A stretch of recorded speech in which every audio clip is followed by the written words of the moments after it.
Well, howdy, y'all. Welcome to another super high flying episode of the High Voltage Live Show. I'm your host, Willie Snyder from NEC Code, coming to you live from the Mile High City, Denver, Colorado, joined by my awesome co host, Mr. King James Skullcup, over there in Longhorn Country. Give him an old hook 'em horns, and we'll give him an old Mile High Fly from the Mile High City. So awesome. Thanks to everyone's joining in already. We got David Englehart in the house. Hey, Hello from David. Southwest Florida. Good evening, David. Thanks for joining us tonight. We have, it looks like it's Shark Week. Shark Week again already? Oh wow. What There we go, what's Daniel. what's the topic on this week on the Willie Quiz? WWF Wrestling. Oh, The, yeah, I the like it. original. You know, my grandfather, he owned Harry White Electric.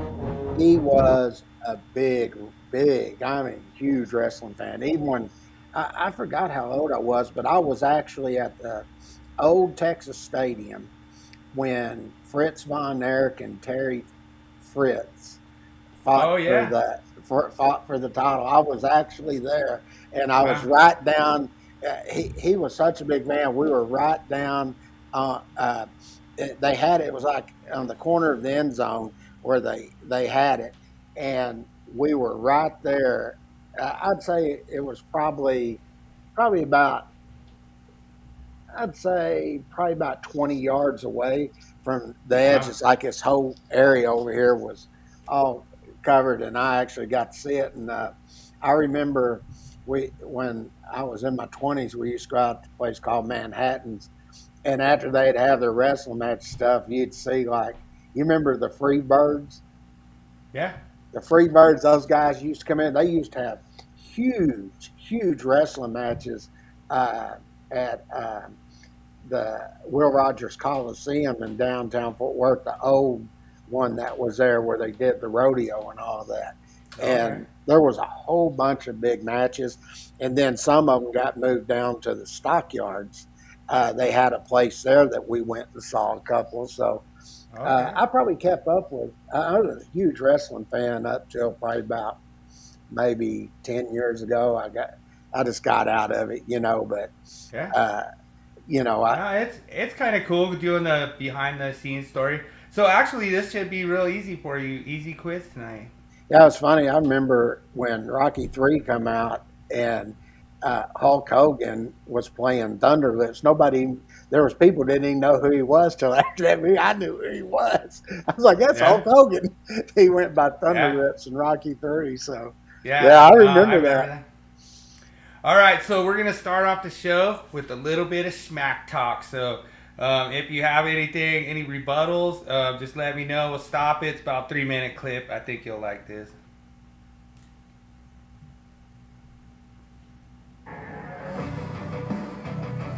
If it's going to go up and hit an outlet, and again, let's not confuse outlet. There's old folks, the style cups and the whack hackers, or what's his name, Willie Jackson, whatever, Fakerson, whatever the hell his name is, who believe they don't understand the definition of outlet. They still don't understand the definition of outlet. They tried to get that changed. It's woefully rejected because Whoa, it's whoa, very stop important. right there. He's calling people out again. Uh, Yeah, uh, and he said we tried to get that definition outlet changed, and we didn't. That was old Miss Don G. well, first of all, uh, the only thing the definition was the proposal I submitted, which dealt with individual branch circuit and also for an outlet. And Yeah. disconnecting means I did them all the locations that they said there was an outlet. I Right. took and I put an informational note and just to give, hey Welcome John, in, John. Thanks for joining us. I gave a little informational note to explain the location, and Right. uh, they rejected all of that and said it was Yep. perfectly clear. So that happened in the first revision for 2026. So then there was a change in 62554 that you had asked, and had no, I take that. Yeah. So there basically, was actually two. They took yeah. in individual branch circuit, and they said there can be more than one outlet. That was in their substantiation. Yeah, they So said I was limiting it to one outlet. that's right. And I said, okay. I said, well, I commented on it and put a outlet or outlets, and they rejected that. And then they said there's only one outlet. So this is still making panel two this. Then they did 62554, and So you had an outlet basically, put in. so And basically, what I did was like 62554B is my public input. It passed, and all I did was I added one word. That was it. And the reason I did it was because I tried to put them in a box. So I was like, all right, well, if they reject it, there's no outlet there. And if they pass it, there's an outlet when it's installed. that's right. And I knew that they would possibly pass it. I was hoping they'd reject it because I didn't think there was nothing wrong with 62554. But they passed it, and it's because they have to keep pushing this agenda, this whole outlet agenda thing. And they passed it and said, oh yeah, permanently wired. They made a whole section just out of my public input. And I remember I was on my way home, and you're like, oh dude, you gotta check out this public input. It says the outlet's installed. I was like, yeah, that's mine. And Yeah. that's so funny. Well, they rewrote it. It's what they did. Then it was a reference to yours. So when I saw it, I replied back to them. I said, reading what y'all have put in here, you are specifically stating that the outlet has to be installed. And that caused all kinds of problems at that point. So the reason I'm bringing this up is he's saying that, we tried to change the definition. No, we didn't. So when it got to the second revision, then code-making panel one, based on John Gennari, who submitted twice during the first and second revision, they tried to change the definition of an outlet. And when called you out, like basically said an instructor is trying to say there's no outlet when hardwired. An instructor, an author. And so they went to change it. Well, when they changed it, basically the only place that GFCI was required for protection outside was just to the utilization equipment. You wouldn't even need it to the receptacle outlet. And that's what we've been trying to say about looking at the NEC as a whole and looking at everything that's there, because this causes a problem with what they're trying to state. Well, they wrote that in there in the second draft, and then all of a sudden, I guess they did a TIA or some emergency TIA, and then the definition reverted back to what it originally was. And so when he's saying this stuff that y'all listen to, he doesn't know what he's talking about, because he's not, Bill and I are talking with everybody. We're showing you and explaining the process and what actually happened. And he's just giving you an opinion right now, it sounds like to me, and calling people out when he hasn't done any research and done any backlogging or anything to see exactly what happened.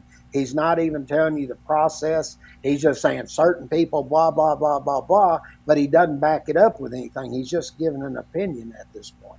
So go ahead. I just wanted to comment. An outlet is a very broad term that we need to understand as professionals how we use it. A receptacle is a device, totally different. So anyway, so in this case right here, it's just important to remember that if the circuit stops at an outlet or device in the attic, then it's going to be required that has AFCI protection on it. Again, that's not going to have anything to do with a cable from a circuit that's not required to have AFCI, that passes up through the attic and then down to wherever it's going to go. That's not what this rule is about. So just kind of keep that in mind. Okay, the next one, sticking with the AFCI concept here, or the topic of AFCIs, is CAM 70-89. Now the last one, again, was keeping them together. The last one was CAM 70-88, by the way. So this is CAM, Certified Amending Motion 70-89. Now in this one, they seek to add the term bathroom lighting outlets.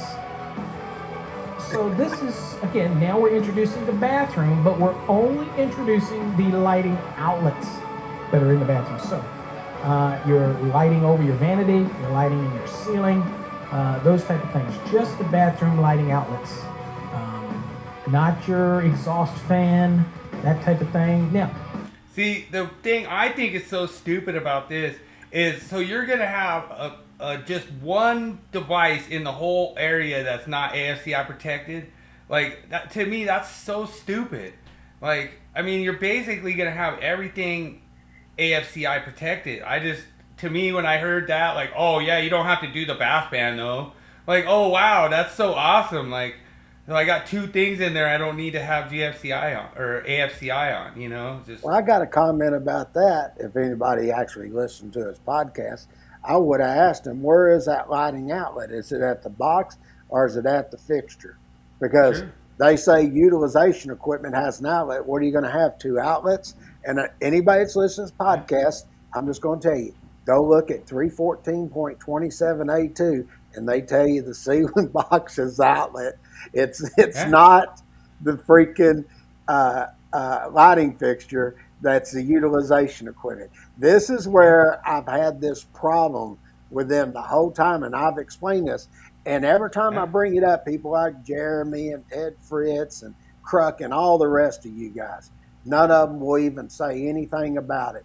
They just act like that, and then they'll ask you some other question. I'm going to, well, go ahead and finish this, and I'm going to talk about another one. Okay, it's almost done. One of the things here, it may not be as impactful to many people because they say, look, the bathroom lighting outlet, I just pull it off the bedroom that's next to it or the hall anyway. I don't have to run anything special for the lighting. Okay, it's not like that's got to be on a 20 amp branch circuit, just like the receptacles that are in the serving the basin or the sink in a bathroom. We're not talking about that. So this is the bathroom lighting outlets. Now, how can this impact the receptacles in this room? Well, how it would impact it is if you're using the exception where I'm running the ability to be able to do both the lighting and the receptacles inside of a bathroom because that circuit doesn't leave that bathroom. Well, if you're going to run that one circuit, it picks up the receptacles, which obviously have to be GFCI protected, but it also now picks up the lighting outlets. That's going to change the story. You're going to have to go with a dual function and utilize that, which dual function is going to cover GFCI and AFCI. That's the easy way to do it. You can have an AFCI breaker and have a GFCI receptacle and still comply. They work very good together. I think something that was a little unnerving. Now all of a sudden he's an expert of how good they work together. Mm-hmm. You know what I mean? Like, and the thing that's funny, just to let everyone know out there, me and King James, we boast our trade experience. I have 30 years in the trade. Paul Abernathy, he claims to have 38 years trade experience. That's a flat out lie. He hasn't been in trade for 38 years. So I don't know how long he's been in, but I just want to give another example of things that come. We did a part that on one of our myths, and we talked about using sleeves. Well, we had our good old friend Jeremy Weed. He made a problem up for me, and I just want to give y'all an idea. I used his own problem against him. Is what I did, and he's all been out of shape. But he said, if I have a 10-foot sleeve and I fill it to 100%, I have to derate for those current. Or he said all conductors are current carrying. Is what he said. And he quoted 31050. I said, oh, that's interesting. I said, I didn't know the neutral conductor and the equipment ground were current carrying. Then he come back, he goes, the neutral can be current carrying under certain conditions, and the equipment grounding conductor is. I said, that's not what you said, but whatever. I'm not gonna, just sit there and dwell on that. So Mm-hmm. he made this thing up. So I said, let me ask you a question, Jeremy. I said, if I take a 10-foot piece of conduit and I complete it on both ends, there's no bends or nothing, just like a sleeve, except the sleeve doesn't connect at the other end. I said, why am I only allowed to do that at 40%, but the other one I am 100%? Because I maintain that the reason you have a sleeve and the open end, that allows the heat to escape and everything. But when you enclose it and complete it on both ends, you don't have that uh, uh, same point for the heat to escape and release from inside the conduit. Oh wow! And Look who they let out of the Minnesota drunk tank this week. yeah, and you know what his reply was to me was, oh, maybe you can take and write a proposal for that, because he realized it didn't make any sense. And his first reply back to me was, well, the reason is because of pulling and everything else. I said, that's not the only reason, Jeremy. And I told him, I said, go. I'm not doing the research for you and pulling it all out. But you can start at the 1971 NEC when they started making all these changes. And I'll tell you, there's two tables you can go look at, Table 1 and Table 1A. Hey, thanks for joining, David. We Bye, appreciate David. you jumping in, man. Have a good night, bro. Yeah, he said, I got to get out of here. He said, Jeremy's here. And he goes, all he's going to do is cuss at people. Yeah. So you got your regular one, and then you had 1A, which was for new work, which was very interesting. And then when you looked at Table 4 and 5, those were tables 3A and B and so on. But that's when they started making changes to the tables and things that happened. But you go back even before then, they even talk about where you had the conduit and it allowed for heat escape if it was used as a means for providing physical protection as a sleeve. It was a short section of raceway, and almost all of them were in agreement, no more than 10 foot, which was one stalk of conduit they let you go up to. That was, there's nothing the code said, but it was just a common accepted practice. And I talked to Dad about it just to make sure, because I'd been taught that for a long time. Remember you were picking him up or something, and we were arguing about it on there. This is before you and Weedman were arguing, and he gave both of us a long old lesson about why it went in and why they interpreted it like that, and like it was interesting. What was it, 71? He was saying. Well, he's 71's when they started making a lot of changes to the tables and everything, and rewriting all of that as far as short sections and all of that. It had been mentioned in previous ones, but it hadn't been detailed like it had. And if you go back and read the substantiations and stuff from people that submitted, you would learn this. And this, once again, comes back to somebody like Jeremy. They just give their opinion. They don't ever show you anything. Yeah, and the whole thing is, it's just like the 10% rule. So if it's only 10% of the overall run, then the heat will dissipate. That's right. I think that's a 310, 15. That's right. And what that gets into, when you're going from enclosure to enclosure, Jeremy, aren't they enclosed? Yeah. He says enclosed. They're still open inside. That's what he's saying. No, but well, think of it this way. They're generating heat inside there anyway, and you're bringing more heat in there. That's why they have to compensate for that. But if you're not bringing heat into it, you don't have to worry about it, because it's being released through the atmosphere because you're using a sleeve. And to make that argument, I would ask this: show me the documentation, Jeremy, where it says that. You will never find it. But you can go back and look at things I was saying, and no, they aren't enclosed. Really? Yeah. So if that's wow. Yeah. And he's totally ignoring the definition of raceway. Wow. And wow. My whole point is, why does the fill requirement doesn't apply when you're using a sleeve, but for a raceway it does? But if I go in, I use a sleeve and a raceway, then I have to apply everything that's in 310.15C. For the definition of raceway says enclosed, Weedman. says it Well, right in the definition of raceway. That's the difference. I just like to give context to everything. And he used this problem, 10 foot, and it's 100% compact. Okay. I've never seen one that's 100% compact, but we'll say it got 90% compact. But let's just say you did. Okay. Why, if I take a 10-foot piece of conduit and I complete it end to end, I can only do 40%. You've got no bends or anything like that in it. You can pull it in just like you did with the sleeve. Well, the reason is because you allow for the heat to escape. That's why they allow that. And we run those sleeves up to cable tray, and cable tray, we do the same thing. We space our conductors out, and they don't call us on bundling in a cable tray. Well, and that's another good point right there. And this goes to what I was saying.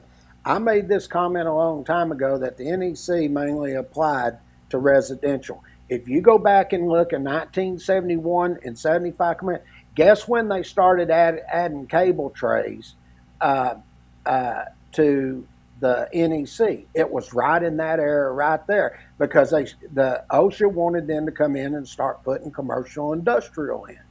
And now there was some, but mainly you started seeing all this commercial industrial stuff started coming into the code.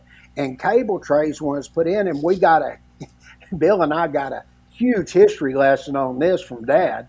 Dad said, if you go back, and at that time it was Article 318, and if you go back and look at that, the rules that they put in and everything were based on the NEMA standard VE1 and VE2. And that's when they come in and started writing those in, and you'll start seeing more wiring methods and stuff that came in at that time. And all you got to do, Jeremy, I'm teaching you, I'm giving you history here so you can learn something, become a better instructor. If you go look at OSHA and you look at 1971, there's going to be two dates in there. You're going to have March 15th, 1972. Well, guess when that happened? That's when 1971 the code started, and they had a 4-year skip there to 1975, and everything was 3 years after that.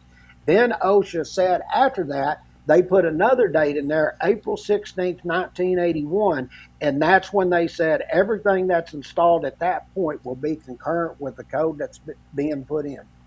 And anything that was before March 15th, 1972, you look at that, everything was grandfathered in.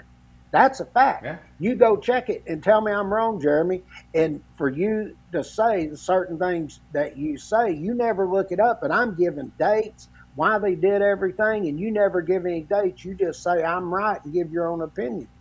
And that's one reason a lot of people come to this podcast listening, because we're giving them the sections, we give them dates and everything when it happened.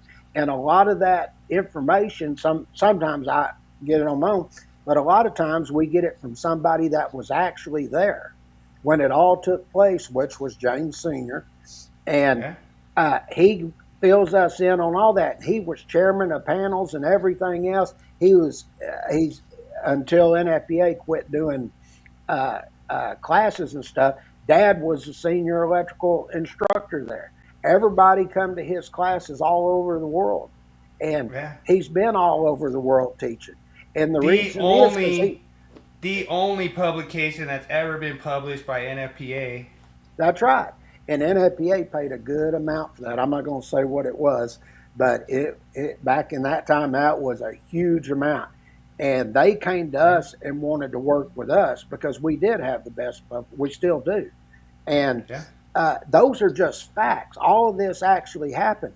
And when I'm giving, I've had all this knowledge passed down, not only from my dad, from Mark Odie, a bunch of other people through the industry, John Caliger. I can just go on and on with all these people that I've known. Right. Some of them have already passed away. Dan Struby, Joe McPartland, I met him. And I've been in their classes. I've listened to things they said. Charles L. Miller. Didn't you know Charles L. Miller?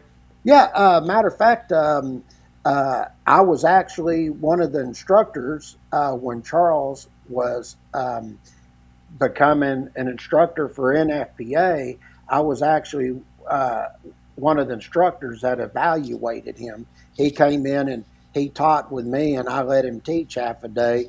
And we did 3 days of NEC. We did 1 day of 70E and 1 day of hazardous locations. And Nice. I let him do the installation part on hazardous. But when it got to classification, he'll even tell you he didn't know that, all that stuff, and doing the MSEG, MIC ratios, upper and lower flammable limits, all that stuff that we did.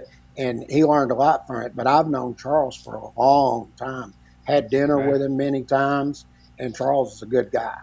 And but I guarantee you ask Charles and ask him if we know what we're talking about. He'll tell you, oh, yeah. You know what? Matter of fact, we've had Charles calls us many times when he's had a certain job he's out working on he wasn't sure about. And we would give him section stuff and tell him what to look at. We've had a lot of instructors and companies from all over the world have called us with questions.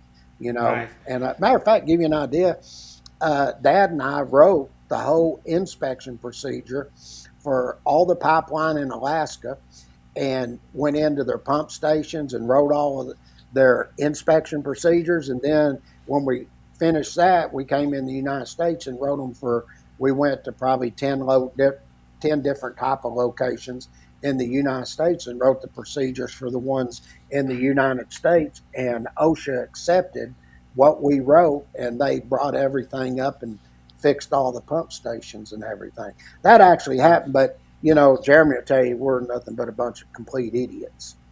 Yeah. So it is what it is. He's gotta hate. They're losing ground on their argument and they're getting mad. But I'm gonna go on to the NITMAM for my public input that passed 62554B, my baby. Roll it. If you want to stop or anything, just let me know. Okay. The next one that was quite a lengthy debate on was talking about the EVSEs and ground fault circuit interrupter, as well as special purpose ground fault circuit interrupters, whether it's cord and plug or even hardwired. So y'all all are familiar with what the code says right now, right? With EVSE, if I'm gonna, let's just use a garage, let's keep it simple. If I'm putting a receptacle in a garage, again, 210.8 A is going to require it to be GFCI protected, okay, if you put a receptacle in there. And so in this case, it also says that all receptacles in 625.54 have to be GFCI protected. So we get this question all the time. If I put an EVSE, electric vehicle charger, let's just say in a garage, let's just talk garages, keep it simple, sweet, and I put a receptacle in there, and it needs GFCI protection on that for that receptacle. It does not matter what's built into the EVSE, whether it's CCID or whether it's its own ground fault protection. It's typically not going to meet the Class A requirement, which is a 4 to 6 milliamps. So what I think is funny about this is if you guys follow this podcast, you'll remember I had Thomas Dimitrovich and Nihad El Sharif. I had audio from them saying that CCID was perfectly fine, that it didn't need it. It didn't need GFCI, and it wasn't part of their scope. It wasn't part of their work. well, Nihad also in one of his their podcasts. Oh, dude, I gotta do it, Daniel. I gotta find it now. I gotta throw it in there every time Weedman makes a comment. I'll throw the circus music. Well, one of the things he also made the comment, they were saying, well, we just wanted this, and Nihad said, no, we want GFCI protection on everything outside. Didn't matter what it was. Yeah. Everything had to have GFCI. He made that comment. And that was rejected. That was in the meetings on the second draft or first draft, I believe. Yep. But we'll move on. And because this the one's about 10 demands the protection of the receptacle, that means that nothing you plug into it can take the place of the requirement of the GFCI to be for the receptacle. Does this make sense? So that's why it doesn't matter what the EVSE has. It's a receptacle rule, okay? And so again, all 210.8As are receptacle rules. 625.54 is receptacle rule. Okay, so in the 2026 provision, it was introducing to have the GFCI requirements to apply not just to the cord and plug for the receptacle, but also for the hardwired EVSEs. Okay, so significant change, because you hear manufacturers all the time say we don't want our EVSE on a GFCI, a typical Class A GFCI. Now, I thought they wanted it. oh yeah, that's what Thomas Dmitrevich said. I've talked to them; they want it. Now you got somebody else. No, they don't want it. That's the whole point, and that's why when that section went in and they made all changes to everything they did, I specifically stated the way you have this written is that the outlet has to be installed before the EVSE. That's how they wrote it. And now they're freaking out. And that goes back to what I'm saying. But Paul, I think that's why they put that permanently. Paul, I hope you watch this. It's education time. Okay? Yeah. You just stated to us previously about the AFCI that you have the ceiling outlet. Okay? Yeah. You don't do that. And now you're wanting to go in and say the EVSE, utilization equipment, it has an outlet, but yet I have a box over here that's an outlet, and then you got the lighting fixture that's going to connect to it, which is also utilization equipment, doesn't have an outlet now. And this is where I have a problem. I hope you're paying attention here, Jeremy, help you become a better instructor. You can't pick and choose.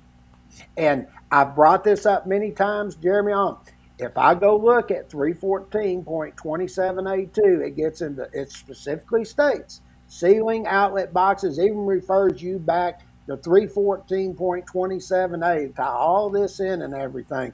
How can I take,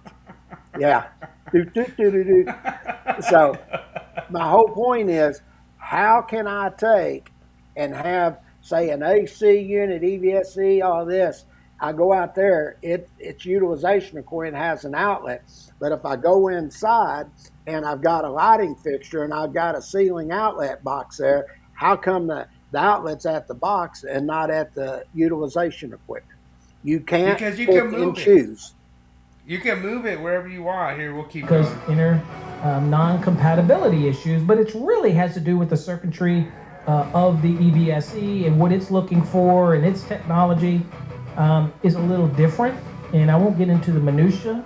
But what I will tell you is that you had the major manufacturers of these EVSEs there advocating to say, look, we got problems with putting the EVSE hardwiring it. We have real problems with the fact that if you're going to require GFCI on it, then it could cause issues. And we already know that, Char. No kidding. That's what we've been saying the whole time. You got issues putting it on there. But once again, that there is a move, and a lot of people are saying that they feel all this is being manufacturer driven, everything to sell devices.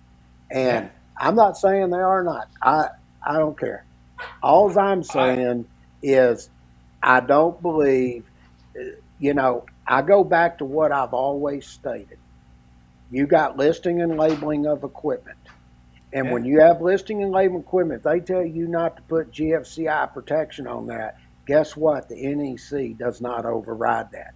And I think they're going to have major, major problems because they actually have people that are industry experts and people that are actually on code panels that actually set on those test standards that develop them and everything. And when they say no GFCI protection, that is a slap in the face to all the industry experts and everybody, from people that get put on panels that are usually put on by a company, put on by an organization. They're looking for somebody just to fill those spots. And then they get those spots filled, Then they get the big head and think they can tell everybody else what to do. And Yeah. you go ask any inspector. I don't care what Jeremy, any of those yahoos over at ECD have to say. You ask any inspector, they look at the listing and labeling. If it says no GFCI protection, guess what? You ain't putting GFCI protection on it. And the thing that's so dumb about this is that EVSE is a freaking GFI. That's what it is, you know? yeah, Like, I want to give a big thanks to Bryce Nesbitt. He was a really intelligent person. We had a 2-hour episode when King James was gone. I snuck him in the back door, and we had a really nice episode, just 2 hours talking about this. And I asked him, I was like, well, what's going on with this? And he goes, it's just basically like putting a GFCI on a GFCI. that's right. They are a GFCI. It's like protecting the line side of a GFCI. You don't That's have right. to do it. That's right. It's really stupid. So we'll keep going here. Point. I got a call the other day from a guy who says it just will not hold. It will not. He's trying to meet the code, and it says right in there to hardwire it, not to put it on a GFCI. Because if you hardwire it, you don't have to comply with the GFCI requirement because it's. Oh, stop. Did he just say if you hardwire it, you don't need GFCI protection? Yeah. But yet he argued that you do on an AC unit? Now, see, Yeah. that is the picking and choosing and double standard I've been talking about right there. Mhm. So now Absolutely. it doesn't apply to a piece of equipment that you think, but another one it does apply. That's where Yeah. where I have a problem. You made this statement, but before you said we don't know what an outlet is, and you argued that you needed GFCI protection. That is a double standard. Anybody listening to this, y'all need to listen to this audio, what Bill's playing, and it shows you the double standard. And them going through and picking and choosing when they want to apply GFCI protection and when they don't want to apply GFCI protection. Yeah, and what's stupid about this is he's showing the contrast from the 2023 NEC and the 2026 NEC. And the thing that's funny is this is my public input, and I submitted it as a joke because every one of my public inputs is going to get rejected. So this was a perfect one to get rejected, but they passed it. Why? Because I referenced 210.8F, and they're like, oh yeah, we got to get that in there. And the thing that's funny is the reason they had to rewrite my public input was because I referenced 210.8F, and they didn't want that in there. Yeah, So- I think this video here, I'm going to promote this video out for It's not a more people to receptacle get to. in All the right, garage, let's go. right? It's hardwired. So currently, in the 2023 edition of the NEC, 625.54 says all receptacles installed with the connection of an EV charger, okay, electric vehicle charger, shall have ground fault circuit interrupt protection for personnel. That means, again, that nothing built into the EVSE can take the place of this. This is a receptacle protection rule. Again, people lose a lot of sight of this. This is clear. If it's going to be a cord and plug to a receptacle, EVSE is going to require ground fault circuit interrupter protection for personnel. The GFI or the GFP or the CCID or whatever it is that's built into an EVSE cannot take the place of the 4 to 6 milliamp Class A GFCI requirement that is governed by 210.8A as well as 625.54. Okay, so the attempt in the 2026 NEC was to expand this now and say, okay, wait a minute. So let's give rules for cord and plug connected, and for those receptacles, obviously cord and plug that are rated 150 volts or less to ground. Okay, that's your 12240 volt. That's all qualified under that. To have GFCI for personnel protection. So that's personnel, not equipment protection like a GFP or something like that. This is for personnel protection. Now, that's a typical Class A GFCI. 4 to 6 milliamps with the 5 milliamp nominal is what we're all familiar with. That's what that's calling for. Now, you do have receptacles that might be greater than 150 volts to ground.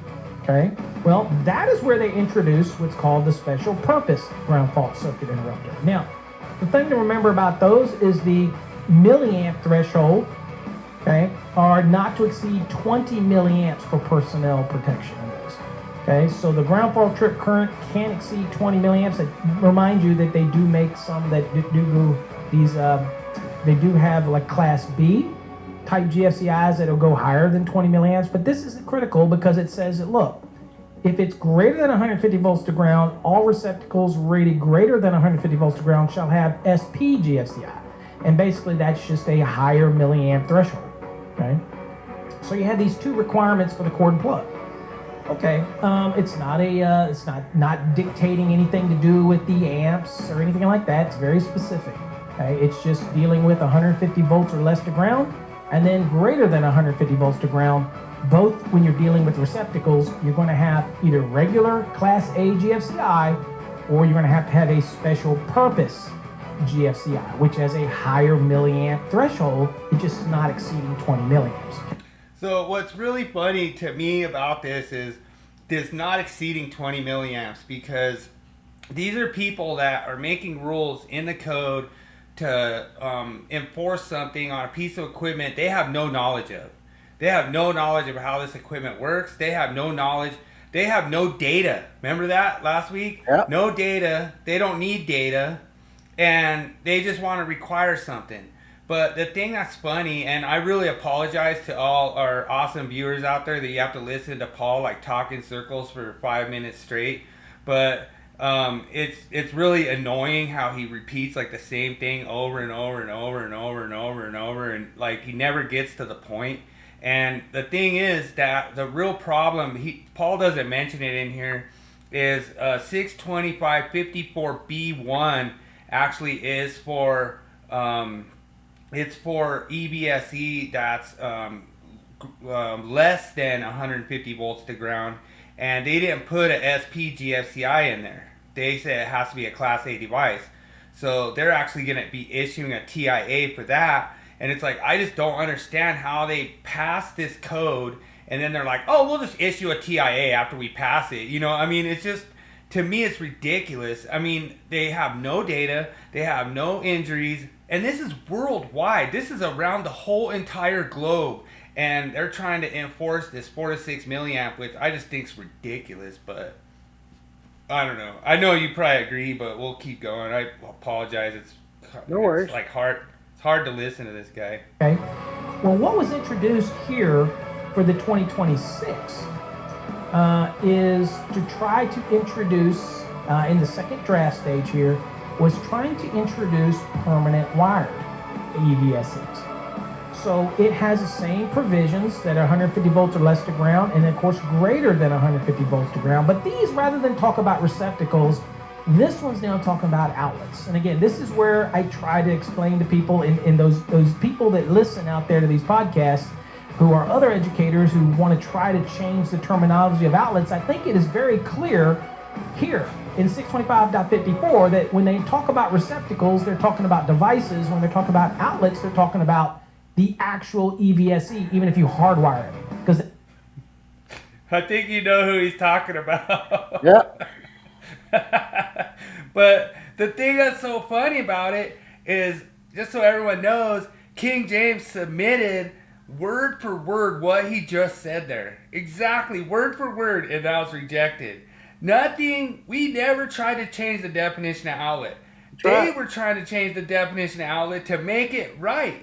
Because what Don Gennari was trying to say is that the point where current is taken to the utilization equipment is your outlet. And they rejected that. And so it's really funny because he's sitting there saying, we got rejected. We weren't the ones trying to change the outlet and call out King James, you know? So I think it's really funny that I just don't think he knows. I think he's just clueless. He's just ignorant to what happened. I will give an example. I will give an example of something. You know, I've heard many times Jeremy, he comes on there and Ted Fritz and on. They go, you just think you're smarter than everybody else, and you call everybody out. And the only ones that have ever called anybody out is them. They called me out in a public input and said I didn't know what I was talking about, blah blah blah. And here we are 6 years later, and everything I told them was going to happen happened exactly the way it's happened so far. So, anyway, I just want to in the point that system out. where the branch circuit is being run to this piece of equipment, which is an appliance, and that is the outlet now. That's where the power is being taken from the building wiring to supply an appliance, in this scenario, the EVSE, okay? So that is a permanently wired, hardwired appliance. Now, you have two provisions here. It was permitted, permanent wiring, 150 volts or less to ground. It says all outlets, and that basically slang for saying hardwired EVSEs, rated 150 volts or less to ground, installed for the connection of EV charging. So that goes back to my point. So how can you connect it? You install it, but you already connect the EVSE, and then all of a sudden your outlet's just automatically installed because you hardwired it. Like, that's the thing that's so funny. Like, you have to install the outlet before you install the utilization equipment. Like, you can't just, they don't just install together. Yeah, do you, like, when you put in a box, where's the outlet? It's at the box. Yeah. Then you put the receptacle in, what you actually got right, Paul. It's a device. You know, I get so tired of hearing Jeremy on them, a receptacle and a receptacle outlet are the same thing. No, they're not. If I have a lighting outlet and a lighting fixture, is that the same thing? I mean, you can't just pick and choose. If I have a circuit breaker and I put it in a panel, is that an outlet? Because it's a device. I mean, it makes no sense. And then, you know, they say, oh, well, a disconnecting means, you know, you still got my code out there saying it's on the load side. Really? I thought that a disconnecting means was a device, Mike. That's what it says it is. No, we got a new definition. You didn't hear it? It's a disconnect outlet. Yeah, no. All right, we'll get through. I'll do like maybe another minute or Shall something. have GFCI protection for personal protection. That is not something built into the unit. That's not CCID. That is not the GFP or equipment protection or something that may be built into it. This is requiring it for the permanent wiring. Okay, so it all has to be protected in this case. So and also, unless the manufacturers change something in how they produce their protection, even in hardwired scenarios, they're going to have to make sure that they have something that is equivalent to a Class A for personnel protection built into it. So it just means the manufacturer's going to adapt. Now, greater than 150 volts to ground, again, same language, same concept, same SPGFCI with the not exceeding 20 milliamps has to be built into the system. Okay. Now, we do have some exceptions. This, again, is not going to be required for when you have DC charging. It's not going to require the SPGFCI. That's a very high level. They don't really have any devices going to do that. Okay. And then, of course, outlets that are installed for electric vehicle bidirectional charging shall not require SPGFCI. So you have some of these new equipment like the, I can't think of the name of the company that makes these things, but they have the ones that are designed now to be hardwired that are bidirectional. It's not only charging the vehicle, but can actually be used as an energy storage system. Okay? Those would not be required to be SPGFCI. And typically they're going to be obviously greater than 150 volts to ground in those type of systems. Okay, the way they get utilized. All right. So anyway, at the end of the day, we have these provisions now for hardwired applications. Now, fast forward to the NITMAM. So the NITMAM was saying, wait a minute. Manufacturers are very aware that there is this possibility that they're not going to work. And that the interconnection or the compatibility between the EVSE on these permanently wired units are going to potentially cause a problem that they are not ready to overcome yet. This is CAM 70-178, by the way, and there was quite a few of these that were lumped together, so they're all pretty much targeting the same thing. So basically, the motion was to reject the second revision, which was 7875, if you want to go look that up. And it was for 625.54. The CAM, again, is 70-178. but it wanted to strike the permanent wired provision. It wanted to leave the receptacle application for all receptacles, but it wanted to strike all of this other information. All right. I probably had like King James is over here just dying laughing. So the thing that was really can I just comment on this real quick? This cracks me up because this goes back to everything that has happened since this point. I hope you're on here, Jeremy. If you didn't leave, get all upset. But this is exactly what I've been saying. You took, just like y'all did when you put 210.8F in, you went in and said GFCI protection. And we did in our code book, we didn't put any AC or anything because I said, if it's hardwired, no, you don't need it because there's no outlet. But even if that's the case, let's just say there's an outlet. You went in and you required an outlet for AC equipment. You had no technical merit or anything from all these desk rings, but yet you still did not do any checking or anything to see if those AC units would actually work on a Class A device, which I told you they wouldn't. And now you're turning around and now you're doing it on EVSE and requiring Class A protection there, and or even special purpose GFCI, and you got the manufacturers now saying, hey, wait a minute. This ain't that won't work. It'll interfere with our equipment. And this goes to what I've been saying all the time. Jeremy, pay real close attention because you're telling me all the code making panels, you're saying I call them stupidware. I said, no, I'm not saying they're stupid. I'm saying you get certain members that get put on by organizations and stuff, and that is not their field and their strong suit. And when they go in and they start making decisions and voting on things that they don't know about that equipment like they should, we get problems like this that come up. And I'm going to prove this to everybody. We had people, I was trying to think, I think it goes back to 1987 or 91, somewhere in there. But when you looked at your hazardous location, it was so screwed up. And they had code-making panel members on there. They put on there that are put on by organizations. They didn't know hazardous locations. And it was so messed up that they asked Dad to chair it. And because Dad and I have done a lot of work in the oil and gas field, chemical fields, and all of that. They asked him to be chairman. They put a whole bunch of new members on there that knew what they were doing. And they went in and they pretty much restructured everything, fixed everything up, redid the wording and everything. So when I say, I'm not bad-mouthing anything, but sometimes you get people on committees that's not their strong suit and the type of equipment that they're discussing. They vote on stuff that they don't know. And a lot of times, even through organizations, they tell them how to vote. I've heard them come up and say it to me. I don't agree with this, but I was told I have to vote this way. I've heard them say it. Dad will tell you the same thing. And when that's happening, that causes problems. And that's why I argue some of these points. I'm not saying anybody's stupid or anything. I'm just saying that might not be your strong suit when you're looking at certain things. So here we got somebody requiring GFCI. Well, let me rephrase this.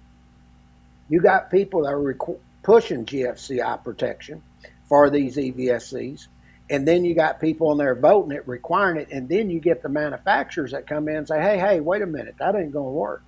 Well, you required GFCI protection. Show me the documentation where you needed that GFCI protection and people were getting hurt. We've had people that come on that have even stated right there when they were doing a live podcast with Nihad and Thomas Dimitrovich. The guy was walking by, he's talking, and he goes, yeah, we've had stuff that come from overseas that ain't even been listed and labeled, and we hadn't had one incident yet. But yet, now all of a sudden, we need GFCI protection. There's no documentation saying you need it, but they're going to push it that you have to put it on there, and it's not compatible. Did you see how awkward that conversation was? Like we knew the whole backstory, and he's just, oh yeah, no, they're not, there's nothing dangerous, there's no reason. And that was cool to have Bryce on here too. Come join us.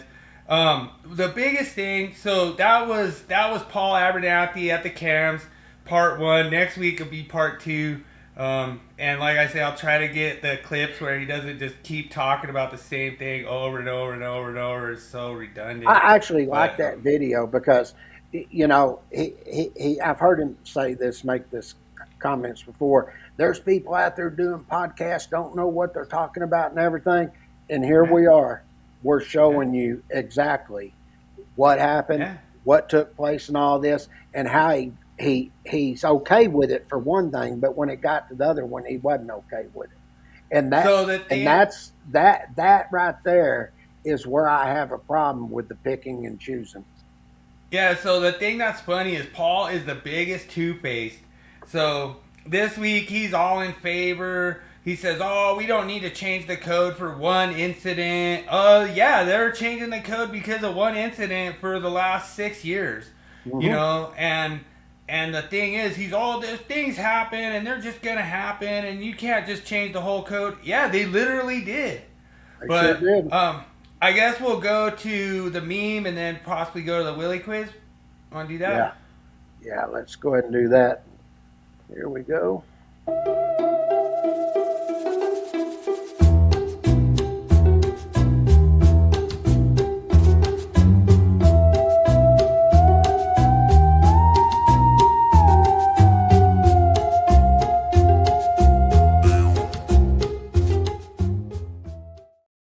Oh, that is so freaking true. Oh, man. And like I say, if you guys have 30 years trade experience like I do, you're going to know that is true. Like, I'm always has the weirdest stuff in my pockets, That's freaking awesome. I had my wife's pulled out fuses out of the dryer before. Like, what's this? I'm like, oh, man. I need that. Now it's screwed up. I love that. Because that is such a true statement right there, and anybody's electrician knows that. You come in with screws, Scotch locks, all kinds of little trinkets. Yeah. The only place to put them in your pocket. That's right. Here they go. Let's roll the myth. All right.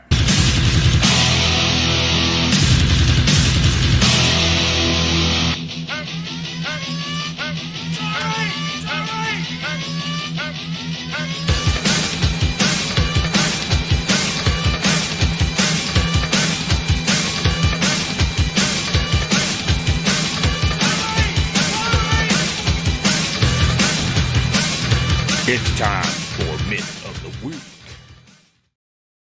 All right, this is actually that's cool. It was like EV outlet for a while. That's cool. I like your how you have it set up. It looks really clean and everything. So the myth this week is it an NEC violation to peel off the sticker off EMT after installation? This has been really controversial. I've had a lot of people. So what we've run into is in the past, the customer wants us to remove the stickers because they're gonna paint it. Or there was one case where I was installing stainless and in a food processing plant, and they wanted them removed because they didn't want anything in that food processing area. And it was weird because I peeled the sticker back and underneath it said void.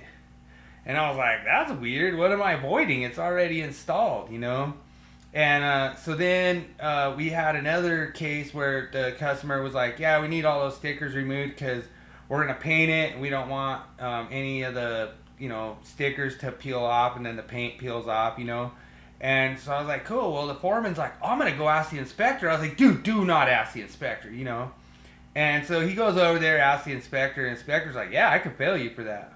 And he's like, it's 358.120. And I was like, wow, okay, I didn't know it was in the code. And so we had a lot of comments on Facebook, guys saying, oh, well, it's, don't argue with the AHJ, To me, I wasn't even told him we were doing it, but... it was pretty interesting, and a lot of really good comments on Facebook. A lot of people were saying, oh yeah, I was on a job and I had to spin them. He had to go down the whole hallway and spin all the pipes so the inspector could see every sticker. and stuff like that. So it's interesting, to me personally, I don't think it's that big of a deal. I mean, but it says in 358.120 that the sticker must be suitable for the environment it's installed in. I can guarantee you can install EMT on the exterior of a building, and that sticker is going to be gone in like a week, so I don't know how that really works. But then we had this whole batch of conduit that showed up, and it had like the sticker was like, it wasn't a sticker, it was just painted on. And so it was like it was almost like it had like a little stencil. It was just paint.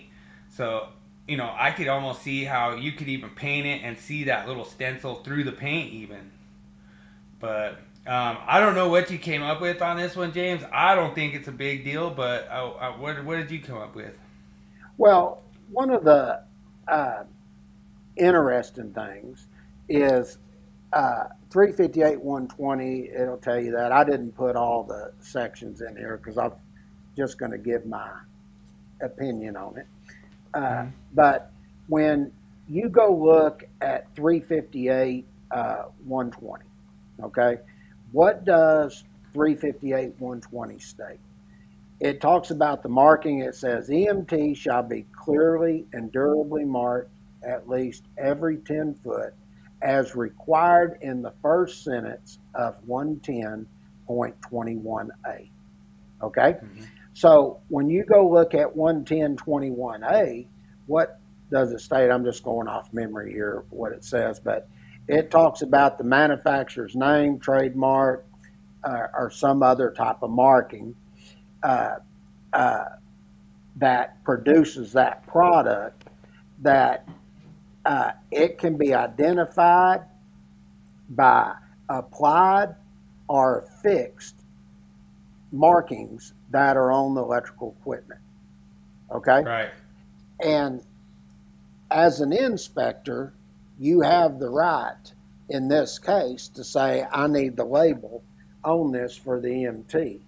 But I can tell you that what would happen if, say, you had it marked on one end and you cut that EMT and you took, and then you cut the other end and you're over 10 foot where you cut the pipe, and then all of a sudden you don't have a label for that 10 foot.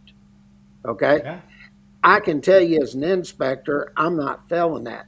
And furthermore, if I see the pipe and if I come out there and you tell me, hey, the owner wants me to remove these labels to paint it, I wouldn't have a problem because I know it's a listed and labeled product that went in the first place. Right. So a lot of it is at the discretion of the inspector. But I've never ran into an inspector that if you had a customer and they wanted to remove that sticker because they're going to paint everything. Matter of fact, we got a lot of places around here where they've got like we just had one that was just put in over here, Terry Black's Barbecue, that's over on 7th Street. The whole ceiling area is open and they got pipe up there and everything. You can go in there and you can look at that because I've eaten there many times now. And you don't see those labels on there. And they went in, painted the boxes, they painted the conduit, everything. It's all black up top. Mm-hmm. And they removed those labels. And that's where I think it's at the discretion of the inspector. And I feel like if they're doing something like that and you see the pipe up there, you know what they put in, you know that it's the correct type of pipe that they're putting in, I don't see a problem with it. Yeah. So it was funny because the way I dispelled the whole thing when this happened, because it stirred up a big old can of worms. Inspectors like, I'm going to make you take it all down. Everything that doesn't have a label, you're going to have to put a new one up. And I went over to the inspector and I was like, dude, man, I could give you the invoices from all our orders. And it shows where we ordered them from. It shows the brand. You could look it up online. And he goes, yeah. He goes, I don't know why that guy came up and told me that he's taking them stickers off. I'm giving a little bit of hell, you know. So I was like, all right, and he was cool, and he was like, yeah, I just was kind of pissed that he came over and told me he was doing that, you know.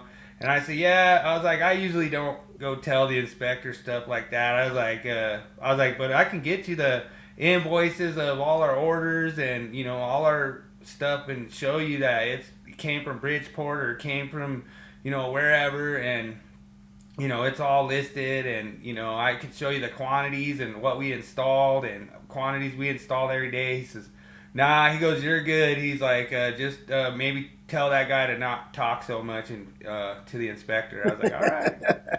And so I realized, but he said, yeah, he goes, technically it is a code violation. Yep. So, you know, pretty interesting. So, myth is confirmed. It is a code violation to remove the stickers and on template stick. So, yeah, like but most inspectors, they don't enforce that. I'll just tell you, I see it around here all the time. I can take you into so many different barbecue spots around here, sports places, a lot of Mexican food places, and the whole ceiling's open up top. Everything's painted black, and stickers are gone. Yeah, it just goes to show, like, how we're talking about all these different codes that they keep pushing into the code, and it's like, it really matters is how it's enforced out in the field. And I think now these code making panels are starting to realize that they're not translating to the, you know, out in the field, you know, and I think they're getting worried. You know, they use the outlet thing, like they say, well, we'll just say outlet a whole bunch of times all the time. We'll just keep going. That's a lighting outlet. That's this outlet. That's this outlet. There's an outlet. There's an outlet, you know. Mm-hmm. And the whole thing is they think if they just use it more, then all of a sudden everyone's going to be like, oh, man, now we need GFCI protection. That's not happening. It was funny because somebody made the comment, 62554B will be the most ignored code ever put into the code. And I agree with them. That's why I submitted it. Because I was like, either it's going to be ignored and laughed at, or they're going to reject it. And they passed it, and it's going to be laughed at. That's what's going to happen. So I think so, too. I don't know. All right, what do you want to do? Willie Quiz or yeah, topic? We're over an hour. I might skip topic this week because we are way. Yeah. I wasn't expecting that far tonight. So yeah, and I got that. somewhere I got to be tonight, so I can't stay too late. Okay. All right, let's do Willie Quiz. All right.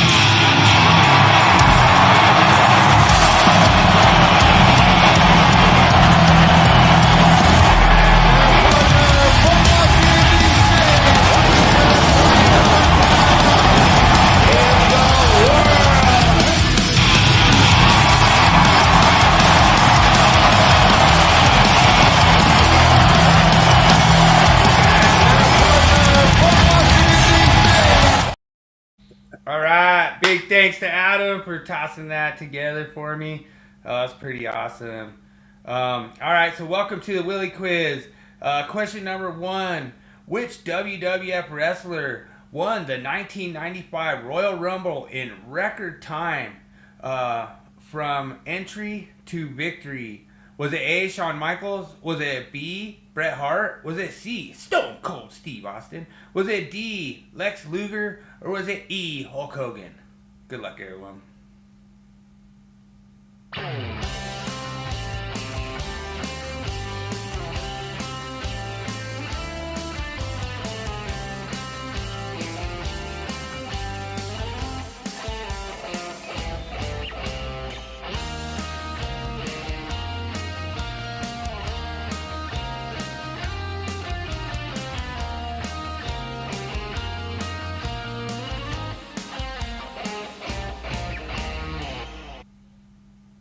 I'm dipping back into my bag here, but I think when it was done in record time, I think, if I'm not mistaken, I think it was Shawn Michaels, I think. But that's what I'm going to go with because that was my first thought on this. Looks like you're going to copy Daniel. Daniel's going A. Boom! You both are correct. It's A. Sorry, I forgot my drum roll thing tonight. But All right. So yeah, you guys got a correct answer. Is A. Shawn Michaels. Before becoming Kane, Glenn Jacobs portrayed which other WWF character in 1995? Was it A. Isaac Yankem, B. The Goon, C. Duke the Dumpster Droze, D. Plasmo Fantastic. or Plantasmo, or E. Mothman. Good luck, everyone.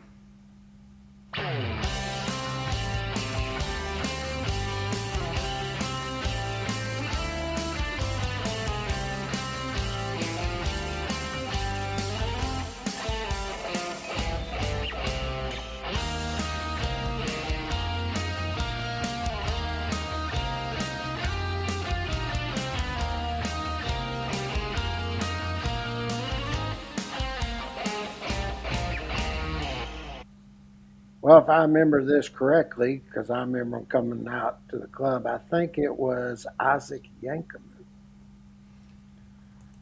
And once again, Copy and Daniel to get the correct answer. Yeah. So you are correct. That is a correct answer.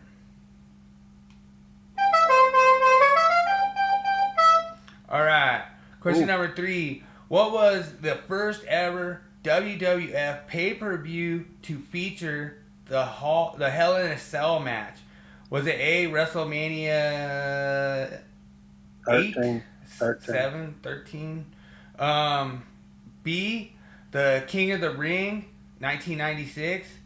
Was it C, In Your House, Bad Blood, 1997? Was it D, Survivor Series, 1997? Or was it E, WrestleMania Super Slam, 1997? Good luck, everyone.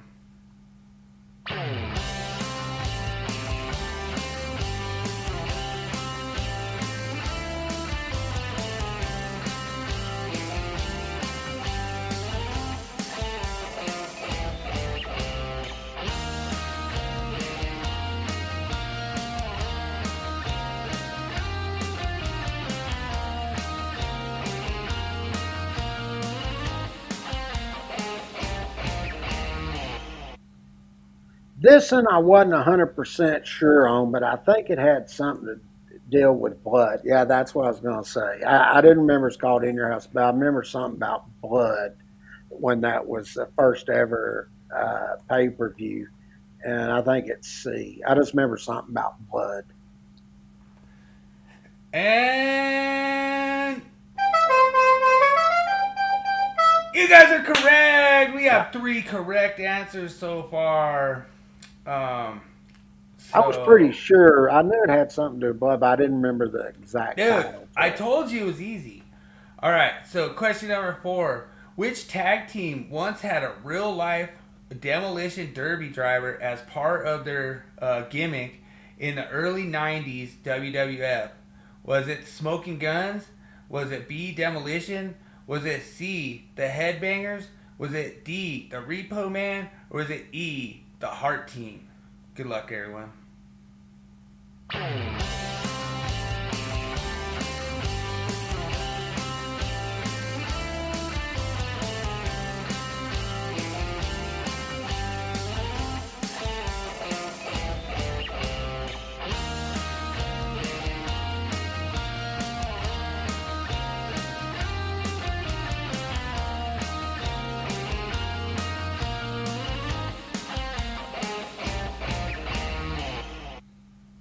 That would be Demolition.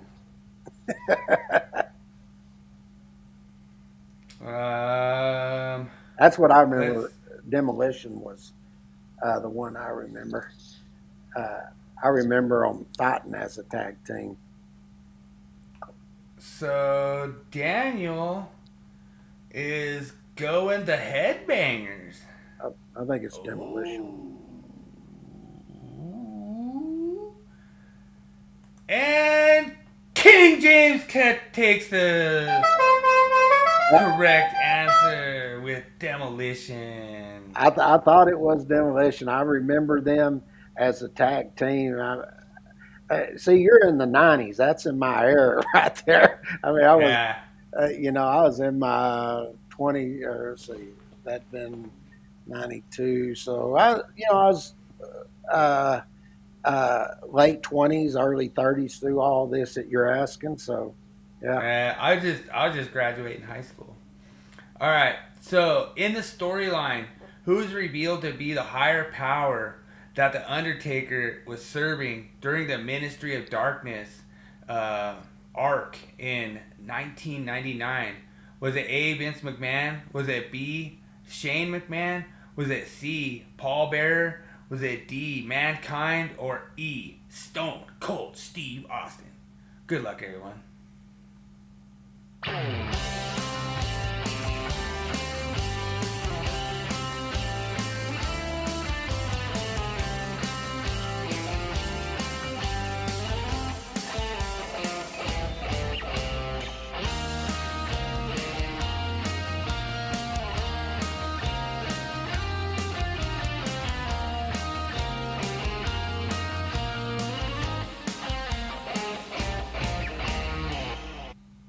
I'm gonna win tonight. I'm gonna win tonight. Vince McMahon, A. All right, let's see what Daniel goes with. So far, he hasn't copied you, but it looks like he's gonna copy you and take second place. King James finally gets a win. Oh, that's like the first time in like There 6 wasn't months? a freaking tie or something. All right. Time. All right, so Daniel has a chance to tie King James with the tiebreaker question. Who was the heavyweight champion of the world when WWF went publicly traded in 1999? Who was the heavyweight champion of the world when they what again? When they were publicly traded. when WWE okay, I got you. publicly traded in 1999. So they were publicly traded on the stock market. Okay, I Yeah. see what you're asking. Yeah. Oh, wow. Golly. I guess. Who?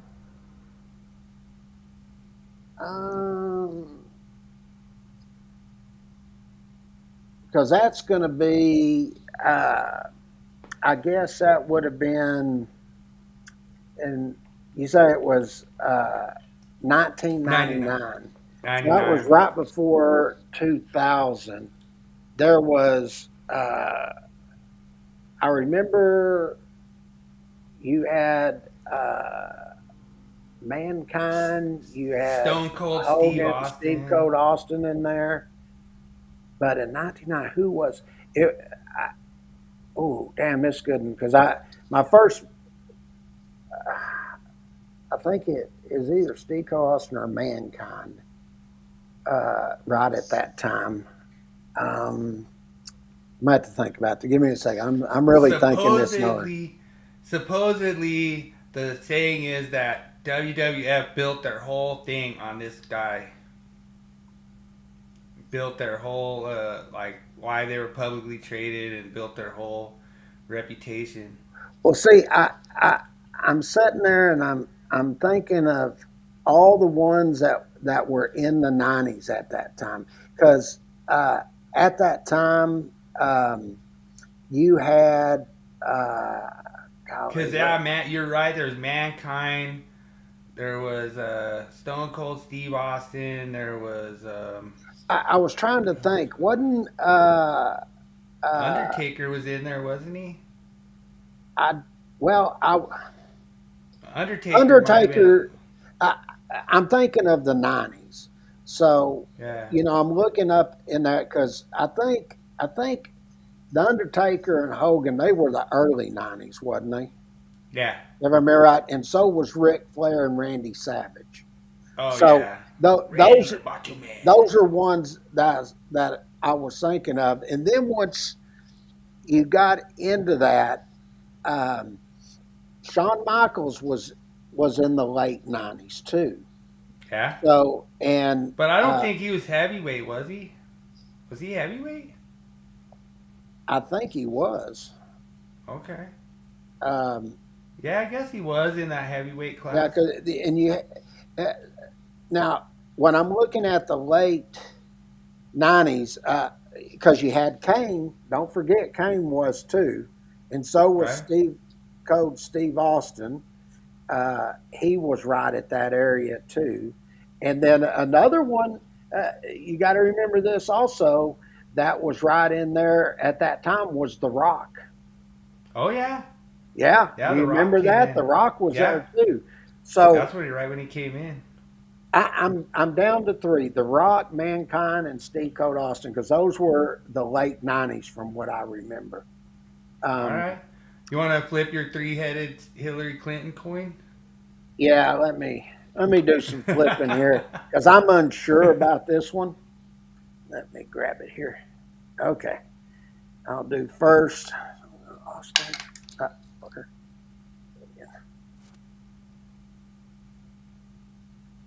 All right. Eliminate one.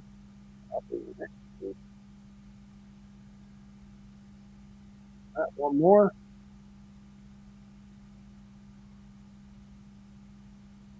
Okay, it came down the last two. I came down between Steve Cold Austin and Mankind, and Mankind won. So I'll go with Mankind.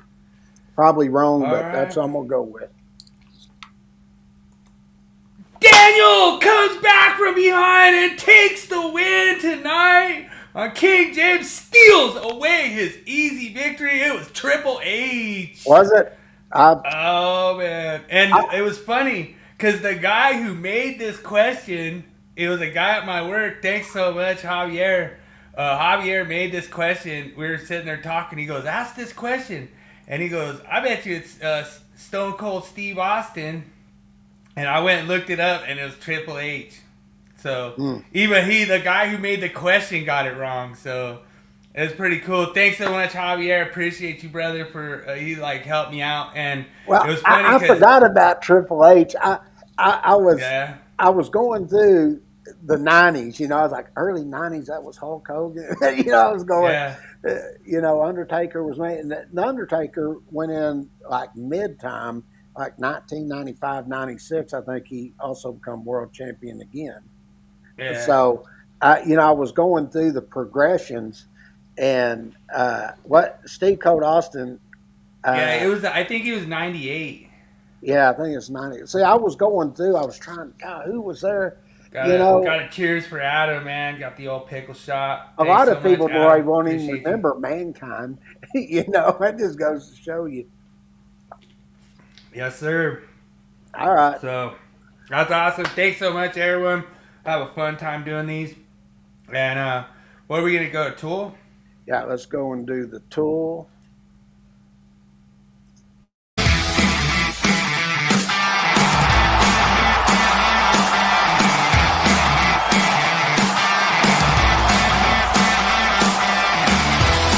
It's time for Tool Review of the Week. Sponsored by Electricians Only Tool Review. All right. So this is one of my favorite tools out there. I think they call it like a 6-in-1 nut driver, and so it's really cool because you can just flip it around, use it for a nut driver, whatever you want, and it's really nice. To just have a lot of times what I usually do, like if I'm going up on a roof or something, I know I'm going to be taking apart RTU or something, I'll just grab that. I know I got the 1/4 inch, the 5/16, the 3/8, like whatever I need when I get up there. Sometimes we got to take apart a 3/8, so I'd have a 9/16 in there. So this is a really cool tool from Klein, pretty durable. Like I say, there's a hit and miss on Klein these days. You got to kind of look. Their tools are still made in America. There is a lot of foreign-made Klein stuff that gets a kind of a bad rap for Klein, but the majority, I think this one is made in the USA. A lot of their stuff has been kind of declining over the years. So that's the only thing I could really say negative about Klein is that they've allowed some foreign-made stuff to kind of slip into the cracks, and it's kind of given them a bad reputation. They used to have a 100% lifetime warranty on everything. I don't know if they still do that. It depends if you know the right supplier. I used to have a guy that I could bring any Klein tool and he'd replace it free of charge. So if they still do that, ask your supply house. If you have like a broken Klein tool, just ask them like, hey, do you guys warranty Klein still? And some of them still do. I know the guy I went to at the supply house, he had a really good reputation with Klein, and he would take anything. I remember one time he even took ones with burn marks on them. And I was like, I know you're not supposed to take them with burn marks on them. My apprentice got into a hot circuit with my dikes, and like they warrantied them, you know, and I couldn't believe it. I was like, dude, are you sure? I'm like, you know, you could tell me no, but they did. So it was really cool to you know, kind of feature these tools and show them. And like I say, this is one I recommend to my apprentices for just having that one tool that pretty much does everything. Oh yeah, there's nothing wrong with having a tool that does multiple functions. Yeah, you're gonna not go wrong when you go up there to like take apart an AC unit. You can pretty much get every panel off and go in there and take all the covers off, take everything apart, and put it all back together with one tool. So it's pretty cool. All right, let's see. Who is it? Man versus machine? Yeah, man versus machine. I was sitting there thinking, what do we got next? All right, let me cue it up here. For years, man tried to create artificial intelligence. On this segment, we find out, is AI smarter than King James?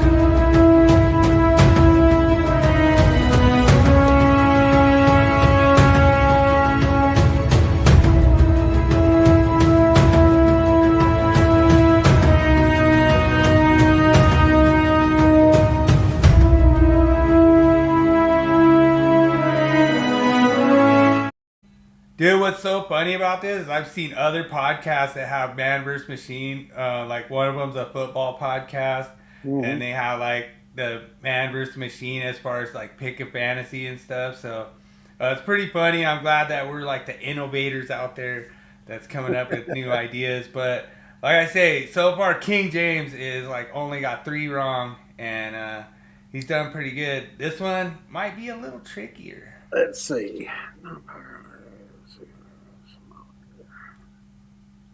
There's always people always have a problem, and I'm hoping that ChatGPT has a problem, but when you get into power limited and non-power limited, people get them confused. If I remember right on this one, I'm going off a little bit of memory here. I think, if I'm right, I think it is 16, and I think the section's like 760. It's in the 40s, like 48 or 47, 49, somewhere in there. I think it's like 760, 48 or something. But I'm going with number 16. I'm wrong? All right. So if there was another answer you would pick that's not 16, what would that be? So it's not 16.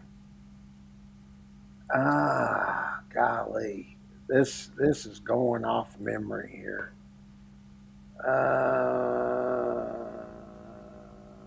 It was difficult. That's the reason I picked this. So because the non-power is 16, right? No. So power limited, you could go way smaller.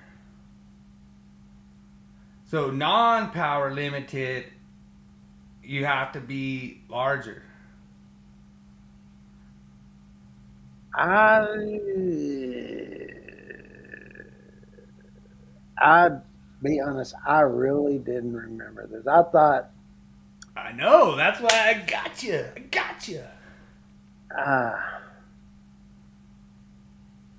I was trying to remember. It's Man, I hard, haven't looked at this in a long freaking time. dude. It was hard. Like I had to study this when I took my fire alarm exam. I remember like having to really sit down and remember the non-power limited and the power limited, and remember that there's pretty big differences when it comes to like their requirements. See, There's like different ways you can only run them a certain way, and hoist ways, and like all this crazy stuff. I was trying to remember, because I remember, don't they have, uh, and I'll explain why I went with that, because you've got your circuit overcurrent protection, and I think if I remember right, if you had 18, it was 7 amps, and if you were 16, Yep. it was 10 amperes, right? Yep. And I went, because I was thinking since it was non-power, it would be 16 for the 10 amps, but apparently it's 18 because it's power. Is that correct? Yes, sir. Okay. I was sitting there trying to remember, because I remember that point. You can, two things. You could double check me with Link, and then we still have to ask ChatGTP. Yeah, let me go ahead Let's see. Get. I could be wrong still. You know, I'm just going off kind of a little bit of an interpretation from it giving you permission to go to an 18. And we actually had this. We actually had 18 that we ran for our data link on a fire alarm system, and that was legal. Okay. Well, let me pop it up here and let's see what ChatGPT says. I got it ready for them just now. They got number 14, so that definitely is not correct. Right. Let's see what Link says. Let me look. What section did you have that at? 760. I want to say it was 760.41 possibly. Okay, give me a second. I got to go over and get it. I want to say 760.41, but I could be wrong on that. It's around that area.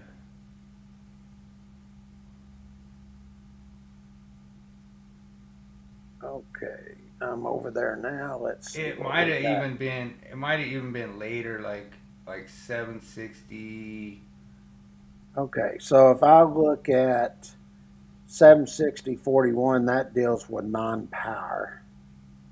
So I've got to go down apparently. Yeah, that's what we're talking about. Non-power limited. I thought the question. Oh, non-power limited. Okay. Some reason I was thinking power limited.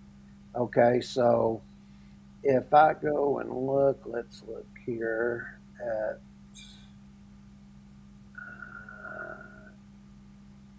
I think it's like 760.41C or D, possibly. Okay, so when I look at 760.43. Oh yeah, there. Yeah, that sounds more like it. So they got one: overcurrent protection for conductors 14 and larger shall be provided in accordance with the overcurrent protection shall not exceed 7 amperes for number 18 and 10 amperes. Okay, that's not what I'm looking for. Let's see. It says conductor size on the title. I can't remember. It's somewhere around. Okay, 49A, sizes and use. Only copper conductors shall be permitted to use fire alarm sizes. Sizes 18 and 16 conductors shall be permitted to be used, provided they supply those tables or installed raised there. Conductors larger than 16 shall not supply loads greater than given in 310.14. So basically, it's a two-answer question. You can go 18 or 16. True, but it can't be smaller than 18. Yeah. Okay, let me. So I said, what's the minimum size? Yeah. Okay, So minimum would be 18. Let me tell it that would be incorrect. You say that's 760/49A? Yeah, 760/49A. That sounds right. Review 760. I'm gonna argue with what Link says. I'm just kidding. Okay, I gotta copy that to let it know. All right. King James schooled you again, kind of. I mean, Kinda. you guys both got it wrong, but Yep. So it went with number 18. Okay. Well, there we go. all right. Well, awesome. I got you number 4 on the series. So I think you're still like over 100 correct. So that's you're Way over 100. Because that was 109, I think. That was 112. Yeah. So you got 108 right. 108. That ain't too bad. Yeah, 108 and 4 is not a bad record. Like that's a better record than the Texas Longhorns. Oh, get ready. We're coming this year, baby. National championship coming, baby. Arch Main bringing us to the promised Dude, they land. got a tough season. Like they got a tough schedule, man. It's gonna be Well, hell, they got to play Ohio State. opening day, Ohio State. Like Got to play Georgia. Got to play Florida. Got to play A&M. Got to play Oklahoma. I mean, every week's going to be a great game coming out of watching them play. So, what's up, John? Yeah, always fun. Yeah, that's why we do all these. You know, everybody learns a little something new. We research and look at everything. And yeah, dude, you have a good night, John. You too, brother. You get over there to the Union. Get you to buy them. Tell them you need a nut driver, man. You need a Klein nut driver this week. All right, let's do Wall Shame. Wrap it up. I got somewhere I got to be. All right, sounds good. Shame. Shame.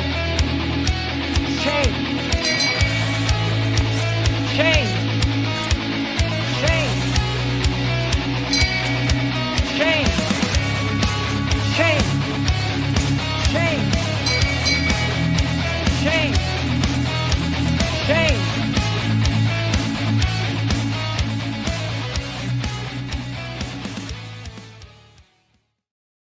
All All right. right, I knew you would love this one. This is like the What we King got? James special here. What the hell?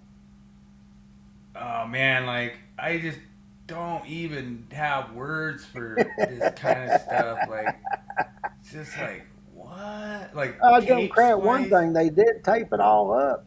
I mean, Yeah, like I don't know, man. Like Wow. it's funny because I always get like all these messages from people, and they're like, "What was that?" I couldn't even tell what they were doing. And I was just like, "Oh, that's the old flying tape splice J box." And Yep. I think that's actually an outlet too. So, wow. Oh, you know, be careful. That's why you need GFCI protection. I got those outlets there. You know. That's pretty Make interesting. sure.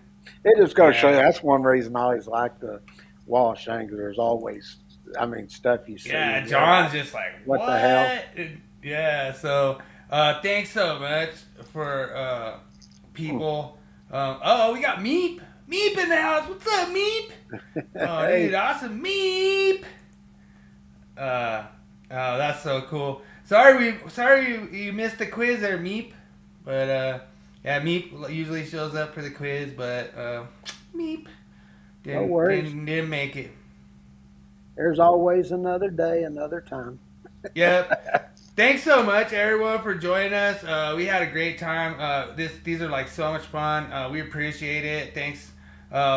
Stay tuned for Mr. Master of the NEC Part 2 next week, and see like King James. Like we'll hopefully get through like at 10 minutes without you laughing your ass off. But like I say, it even gets like really funny next week. Like it's pretty bad because he goes through and he advocates 210.8F like hardcore, like basically just totally gets on the ground and everything for 210.8F.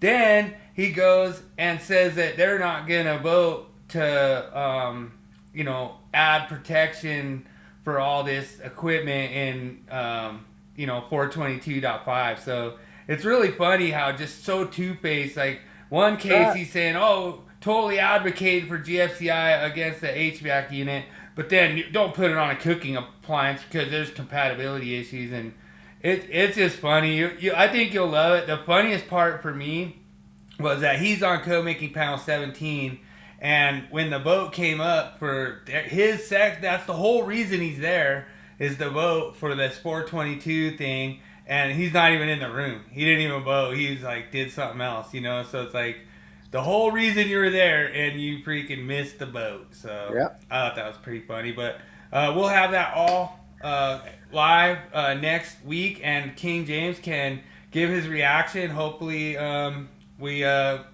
maybe mute you or something so that like we could get through and you don't hear all the laughing in the background, but it's pretty awesome. I knew you'd get a good laugh out of that, and I didn't even play the whole thing. It wasn't even there's still like 4 more minutes left, but it's pretty funny how these guys, they're totally in favor of like proving me and you wrong and like pushing stuff into the code. And the thing is, it's all been rejected nationally, and it's going to continue to be rejected nationally. It's not going through just because they say outlet 10 times in a podcast, but, we'll see. So I appreciate everyone joining. Thanks so much, John. Thanks so much, Daniel. Thanks so much, David Englehart. Sorry about the old weed man. Like, dude, David is mad because Weed Man's sitting there calling him an idiot, and they're like attacking him on his groups and stuff. And it's stupid. It's like, why? Like, why don't you guys want to learn? Like, that's ECD for you. Agree with them or they'll attack you. Dude, it's like one of the sayings I heard is, if you know everything, then you learn nothing. You know? So appreciate everyone joining.